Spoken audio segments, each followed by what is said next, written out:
बदतमीजी का ये आलम हो गया है कि भारत की संसद में संविधान की शपथ लेकर के भारत की पुलिस को ये चेतावनी देते हैं कि अगर योगी और मोदी चला गया तो तुम्हें बचाएगा कौन। ऐसे बहुत सारे पागल कुत्ते इस देश में घूम रहे हैं।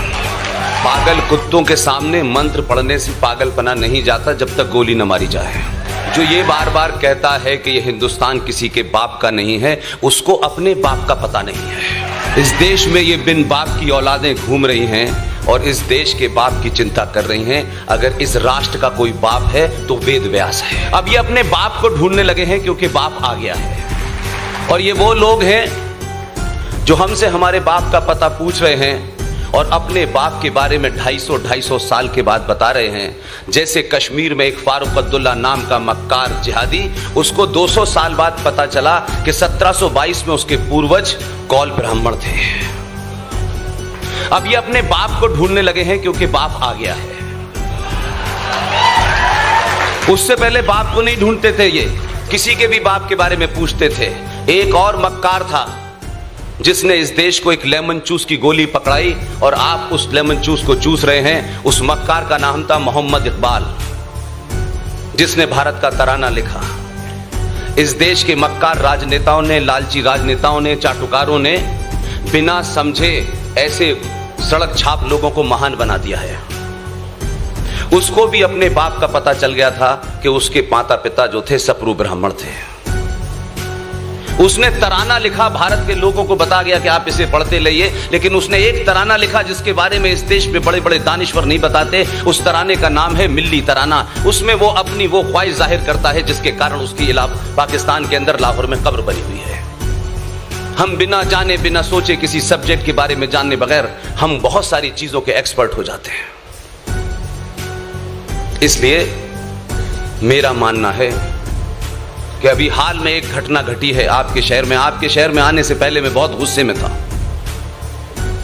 बहुत ज्यादा गुस्से में था। और इसलिए था कि मैं पागल कुत्तों से कोई उम्मीद करता नहीं हूं। पागल कुत्ते वही करते हैं जिस तरीके से एक पागल कुत्ते ने अपनी बहन का सुहाग चौराहे पे उठकर मार दिया, इस समाज ने उसके ऊपर प्रतिक्रिया नहीं दी, किसी ने नहीं दी। और वो जो बता रहे हैं दुनिया में इंसानियत, जमहूरियत, उनसे बड़ा कोई हैवान नहीं है। इसलिए कुछ चीजों को सच सच समझिए। आज आपके सामने संकट यह है कि आप अपने शत्रु से अपनी बात का अनुमोदन कराने के चक्कर में झूठ बोलने लगे हैं।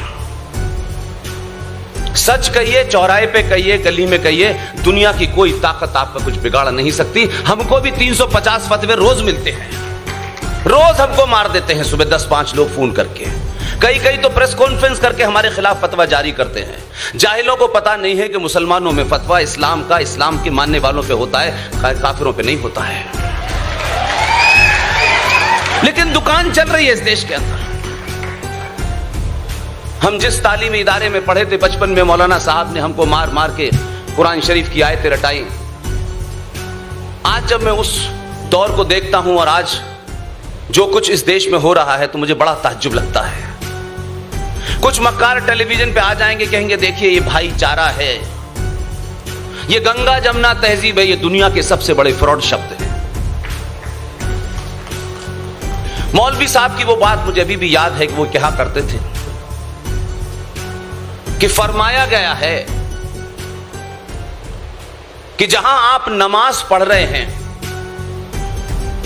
और नमाज पढ़ने की जगह पर या आपके उस जगह नमाज पढ़ने से किसी को कोई ऐतराज है, उसमें यहां तक कहा कि अगर उसके एहसास में लगता है, उसकी आंखों में लगता है कि उसे कोई ऐतराज है कि यहां नमाज न पढ़ी जाए, वहां नमाज पढ़ना हराम है। ये हम पढ़ के आए थे। लेकिन आज हम ये देख रहे हैं जो अपने बाप को ढूंढ रहे हैं, जिनके बाप यहां आए थे, लुटेरे, चाहे उन्होंने अयोध्या को तोड़ा हो, बाबा विश्वनाथ को तोड़ा हो और इस देश में 40,000 मंदिरों को तोड़ा हो। इस्लाम एक तरफ और फ्रॉड और मक्कारी पूरे चरम पर है कि कुछ लोग उस मस्जिद में नमाज पढ़ने के लिए, इस देश में दंगा करने के लिए सड़कों पे उतरे हुए हैं, जिस मस्जिद के नीचे बाबा विश्वनाथ की मूर्तियां रखी हुई हैं। यह है इस देश में मक्कारी। ऐसी बातें मत करो, हम तुम्हें मारते रहें और हम तुमसे भाईचारा कहते रहें और हम ये ना बताएं कि इसमें भाई कौन है और चारा कौन है। बड़े समय के बाद 700 साल के बाद पता चला है कि भाई कौन है और चारा कौन है, इसलिए लोग परेशान हैं। इसलिए साफ साफ बात हर चीज पे होनी चाहिए। ये अलग अलग किस्म का इस्लाम जो पूरे देश में चल रहा है, कश्मीर में इस्लाम कुछ और है, केरल में कुछ और है।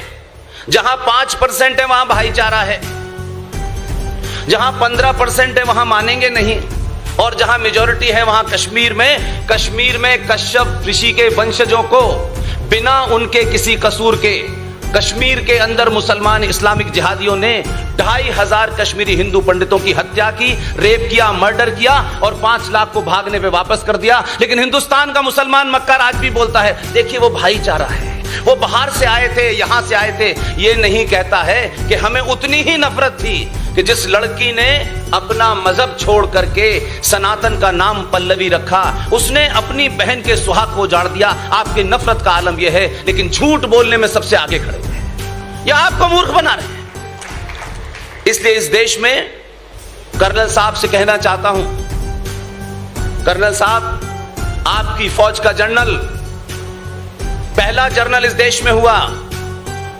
जिसने सच बात कही।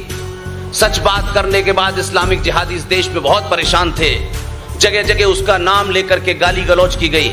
उनकी जिस तरह से दुर्घटना में मौत हुई, बॉम्बे के एक बाजार में जहां मुसलमानों की गिनती ज्यादा है, इस देश की फिल्म इंडस्ट्री के एक बहुत बड़े कलाकार थे, उनकी पत्नी ने उनके लिए एक शोक सभा रखी। इस्लामिक जिहादी पहुंच गए, उनका पोस्टर फाड़ दिया और उनको श्रद्धांजलि नहीं देने दी। आखिर विपिन रावत से कुछ इस्लामिक लोगों की प्रॉब्लम क्या थी? क्यों उन्होंने ये कहा? क्योंकि विपिन रावत ने साफ साफ कहा कि भारत 2.5 युद्ध में ग्रस्त है। आपके पश्चिम में पाकिस्तान है, पूर्व में बांग्लादेश है, और इस देश के अंदर कई करोड़ जिहादी जो हैं वो इस देश की व्यवस्था को छिन्न भिन्न कर देना चाहते हैं। इस कहने से कुछ लोगों ने उसकी शोक सभा नहीं होने दी। यह है भाईचारा हमारा।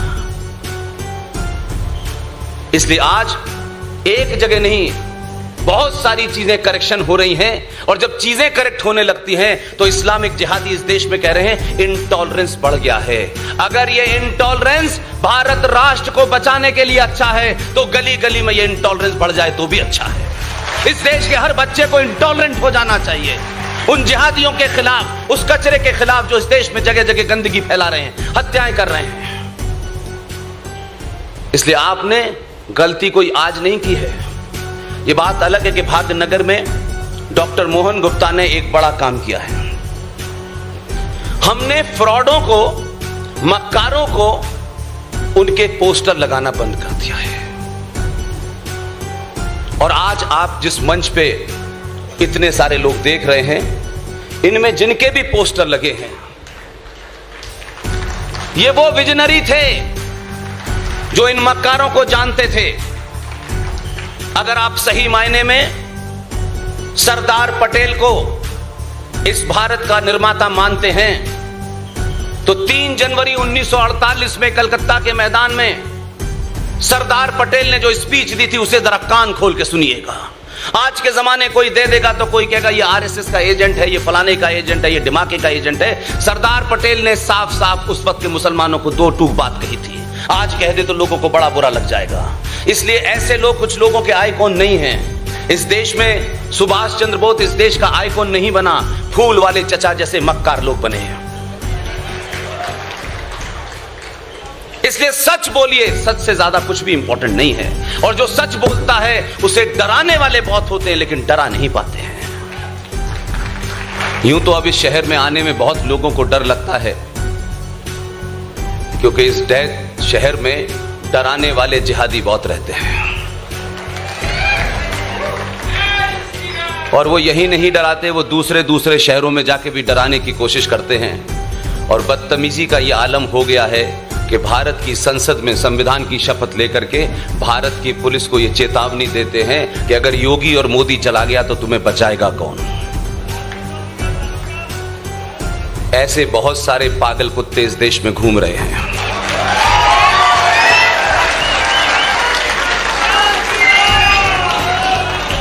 पागल कुत्तों के सामने मंत्र पढ़ने से पागलपना नहीं जाता जब तक गोली न मारी जाए।